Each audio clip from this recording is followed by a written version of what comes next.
Mafia. Okay sir, मैं अब बच्चों के पास जा रही हूँ। जल्दी जल्दी अपने सवाल, अपनी बातें तैयार रखिएगा, दो सेंटेंस में। मैम ये कहते हैं कि पेपर जो है कई लोग शामिल होते हैं, अगर ये 15,000 20,000 लोगों को कंट्रोल नहीं कर सकते, पेपर जो बना रहे हैं, जो डिस्ट्रीब्यूट कर रहे हैं, तो ये 1,40,00,000 लोग कैसे संभाल पाएंगे? पहला सवाल। दूसरा, कोचिंग वालों की मिली भगत तो रहती है। 140 करोड़ आप कह रहे हैं ना? हाँ। जब ये 15,000 लोगों को नहीं संभाल पा रहे तो उनको कैसे? छोटा सा हिस्सा नहीं संभाल पा रहे हैं तो पूरा देश कैसे संभलेगा? मैम मैं ये कहना चाहती हूँ कि बच्चे नकल करते क्यों हैं? हमारे एजुकेशन सिस्टम में प्रॉब्लम है, तब तो बच्चे नकल करते हैं। प्रॉब्लम ये है कि बच्चा क्यों नहीं पढ़ा। टीचर से अगर हम दोबारा क्वेश्चन पूछने जाते हैं वो हमें डांट के बैठा देते हैं। प्रॉब्लम ये है, इसीलिए बच्चा नकल करता है। अभिनय जी, आपकी तरफ इशारा नहीं, आपने अपनी बात रखी। हाँ, आपने भी रखी। कोचिंग माफिया ही टीचर्स को पैसा देते हैं, स्कूल में ठीक से पढ़ाना नहीं, मजबूरी हमारे पास अच्छा, आएगा। हाँ। जो बच्चे इतनी साल तक मेहनत करते हैं, जो बच्चे इतने टाइम तक मेहनत करते हैं, और इन कुछ ऐसे बच्चों की वजह से, कुछ ऐसे संस्थानों की वजह से उनकी सारी मेहनत खराब हो जाती है। फ्रीडम ऐप से सीखकर आप मधुमक्खी का पालन करते हैं क्या? अगर ऐसा है तो आप अपने उनके पेरेंट्स पूरा सब परिवार टूट जाता है। जो भी बात करेगा वो अपनी सीट से खड़ा हो जाए बस। हाँ, आपका नाम? स्वीटी। हाँ, मैम मेरा सवाल ये है कि मतलब जो सिस्टम में लोग हैं वो अपनी रिलेटिव को बनाने के लिए पेपर लीक करवा देते हैं, तो ये तो गलत है ना। आप सिस्टम का हिस्सा होके और बाकी लोगों का हक छीन रहे हो, तो उसके लिए पहले सिस्टम को सुधारना होगा। हाँ। कोई मुझे फॉर्मूला भी बता दे कि ये होता क्या, कैसे है, कौन कौन करते हैं? जी मैम, सर ने कहा जैसे कोचिंग माफियाओं के बारे में। हाँ। लेकिन उसके पॉलिटिकल पार्टी, उसमें किसी एक का दायित्व तो नहीं है, सभी मिले जुले हैं। कोचिंग माफिया भी है, फिर पॉलिटिकल पार्टी है। पॉलिटिकल पार्टी जो अपने लोअर लेवल पर जो कार्यकर्ताओं हैं उनमें संतुष्टि लाने के लिए भी कहीं ना कहीं नकल माफियाओं को सह देते हैं। अरे ये एक बड़ा आप, हाँ इधर आइए।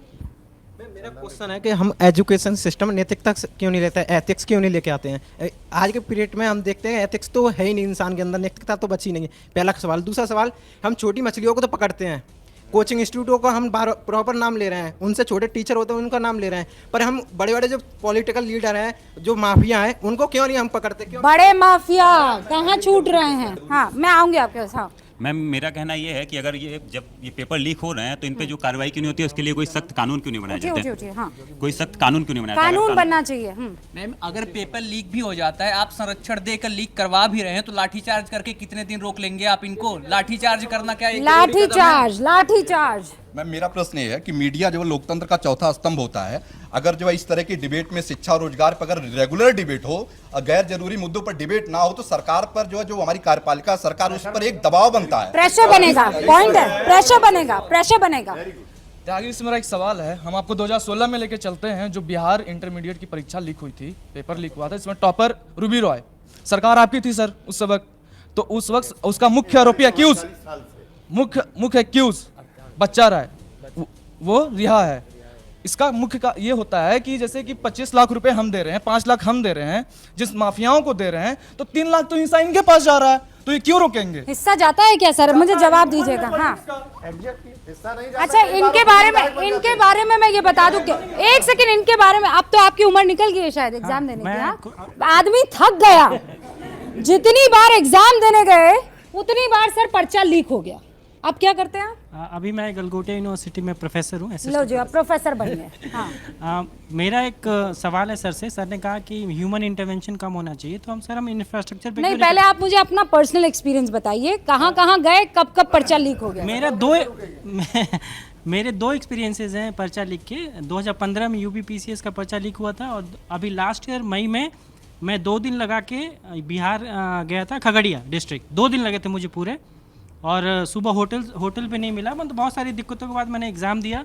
शाम को एग्ज़ाम ख़त्म हुआ, मैं ट्रेन पकड़ा और अपने पेपर चेक कर रहा था कि मेरे कितने आंसर सही हैं, तभी तक किसी ने बताया कि पेपर लीक हो गया। बात वहीं ख़त्म हो गई। 5 दिन लगे मुझे आने जाने में मुझे, और उसके बाद से मैंने कोई फॉर्म नहीं भरा बीपीएससी का। 2 एग्ज़ाम में मैंने छोड़ दिया, और फिलहाल मैं जॉब भी कर रहा हूँ। तो जॉब करके मैंने तैयारी की, और ये हाँ वो दिक्कत है ना, आप जाते हैं सेंटर तक जाते हैं, रहने का पता नहीं है, खाने का पता नहीं है, और उसके बाद पता लगता है पेपर तो हो गया भैया लीक। यस मैम, इसका बेस्ट एग्जांपल है 2018 में बीडीओ का एग्जाम हुआ था यूपी में। हाँ। अभी तक उसकी कोई डेट भी क्लियर नहीं हुई कि वो दोबारा कब होगा, और वो एग्ज़ाम मैंने दिया था, अभी भी मैं उसका इंतज़ार कर रहा हूँ। अगर मान लो मेरे कुछ सपने ऐसे रिलेट होते हैं उस एग्ज़ाम से, तो वो सपने भी तो सारे किल हो जाते हैं। हमारी फैमिली पर्सन्स की जो उम्मीदें होती हैं वो भी उसके साथ किल होती हैं। तो इसके लिए मैं तो यही कहूँगा कि सरकार को, गवर्नमेंट को इस पे एक स्पेशल एजेंसी बनानी चाहिए जो पर्टिकुलर इस पे काम करे। एजेंसी हाँ इलेक्शन कराती है, सब कुछ टाइम किसी तरह की साहब ऐसा हो सकता है, क्या ये मुमकिन है? अगर इसकी मॉनिटरिंग के लिए ओके, अगर इसकी मॉनिटरिंग के लिए पार्लियामेंट से कोई इस तरह का कानून बनता है कि जिसमें चाहे वो पॉलिटिशियंस हों, चाहे ब्यूरोक्रेट्स हों, चाहे मैनेजमेंट के मैनेजर वगैरह हों या प्रिंसिपल हों, सब लोगों की वो मॉनिटरिंग करके ऐसा सिस्टम इवॉल्व करे कि नकल हो ही नहीं सकती। लेकिन उसमें मैं एक और कहना चाहता हूँ, चूँकि मैं स्टूडेंट रहा हूँ, कुछ स्टूडेंट्स के भी वैसी इंटरेस्ट हैं जो बड़ी माँ बाप की औलादें हैं। जो साधारण परिवार के बच्चे हैं वो नकल भी अफोर्ड नहीं कर सकते। नकल भी अमीर ख़ानदानों के जो बच्चे हैं पैसे दे करके वही कर सकते हैं।